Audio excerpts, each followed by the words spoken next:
हमारे साथ है कांग्रेस के नेता पूर्व मंत्री अमित देशमुख।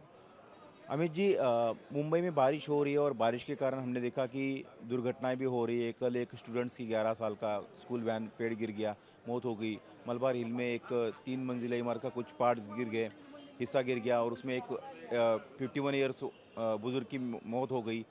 इन उन मुद्दों को लेकर आज कांग्रेस ने सदन में भी ये बात उठाई थी।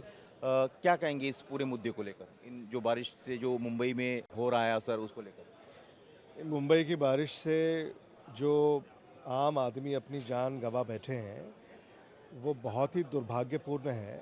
और ऐसा लगता है कि महाराष्ट्र सरकार और मुंबई महानगर पालिका इन्होंने बरसात के पहले जो काम करने चाहिए थे वो काम नहीं किए, और इसी की वजह से आम आदमी को इसका नुकसान सहना पड़ रहा है और जान गंवानी पड़ रही है। अब जिस बच्चे की मौत मुंबई में हुई, पेड़ स्कूल बस पे गिरा और उसकी दुर्भाग्यपूर्ण मौत हुई, उसकी माँ उसका इंतज़ार कर रही थी कि बच्चा मेरा स्कूल से घर वापस आएगा, लेकिन वो स्कूल से घर वापस नहीं आ पाया। अब सवाल ये है कि मुंबई महानगर पालिका ने उस इलाके में अगर बारिश इतनी हो रही है तो स्कूल को छुट्टी क्यों नहीं दी, या उन्होंने ऐसी सूचना क्यों नहीं की कि नागरिकों ने घर से बाहर नहीं निकलना चाहिए। अगर इतनी बारिश हो रही है और इतना अगर तूफ़ान आ रहा है, तो ये सारी जो चीज़ें हैं ये स्थानीय स्तर पर ये और मुंबई महापालिका के स्तर पर और राज्य सरकार के स्तर पर ये नहीं हुई।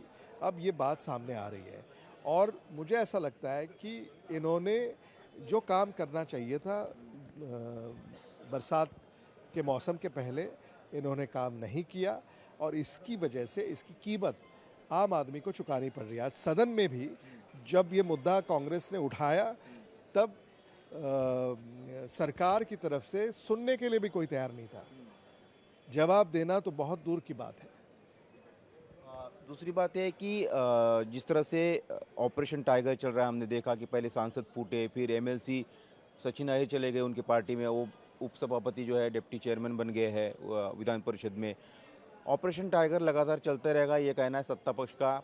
चाहे वो शरद पवार जी की पार्टी में हो सकता है, कांग्रेस में हो सकता है, उद्धव जी की पार्टी में तो हो ही रहा है। क्या कहेंगे इसको लेकर? सत्ताधारी पार्टियां जो हैं, इतना आंकड़ा इनके पास बड़ा है, फिर भी ये विपक्षी पार्टियों को तोड़ने का काम कर रहे हैं। मुझे ऐसा लगता है कि ये शिवसेना, राष्ट्रवादी कांग्रेस पार्टी इनको ये तोड़ तो रहे हैं, लेकिन इनको ये समझ में नहीं आ रहा है कि मतदाताओं ने जिन पार्टी के विधायक या सांसद चुनकर दिए हैं, अब साल 1.5 साल भी नहीं हुआ, और उनका वो अपमान कर रहे हैं, ऐसा हमारा कहना है। क्योंकि उन्होंने उस सांसद और विधायक को चुनकर दिया है और उसको आप भगा कर ले जा रहे हैं। तो ऐसी राजनीति अब इस देश में और राज्य में शुरू हुई है। राजनीति पर से विश्वास भी उठता जा रहा है अब। विपक्षी दलों में क्या कुछ इसकी एक डर है, खौफ है, या सचेत है वो कि कभी भी कुछ भी हो सकता है?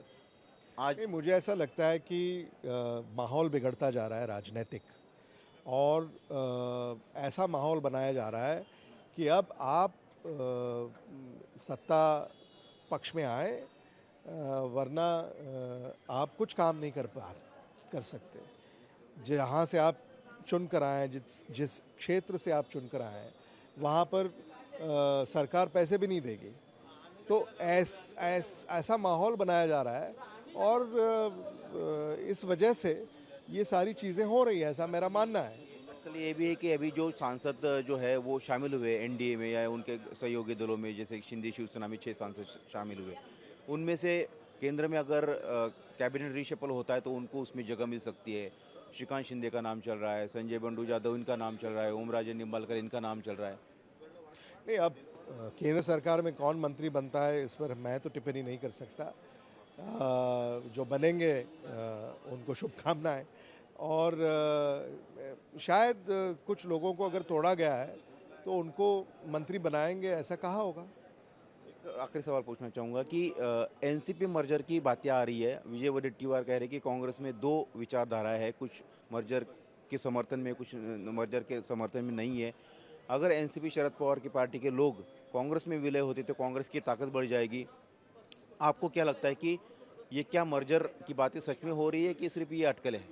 मुझे ऐसा लगता है कि शरद पवार जी की पार्टी हमारे साथ है और मुझे ऐसा लगता है और मेरी ये कामना है कि वो हमारे साथ ही रहे। मुझे नहीं लगता कि शरद पवार पार्टी में विलय की बात आपकी पार्टी नहीं, अब विलय की चर्चा तो यहाँ नहीं हो रही। विलय की चर्चा राष्ट्रीय स्तर पर होगी, अगर होनी भी है तो, और उस पर मैं टिप्पणी नहीं कर सकता। कुछ सच्चाई है क्या, ऐसी चर्चा है क्या? चर्चाएं तो मैं सुन रहा हूँ, लेकिन इस पर ऑफिशियल इस पर कोई अभी तक खुलासा नहीं किया गया। लेकिन वो आपके साथ आएंगे तो ताकत बढ़ेगी, विलय अगर होता है तो। वैसे तो आपके साथ ही है यूपी। साथ में है ही, तो वो तो हमारे साथ ही हैं, तो ताकत तो है ही उनके साथ हमारी। Thank you. ये थे अमित देशमुख, काँग्रेस के नेता, पूर्व मंत्री।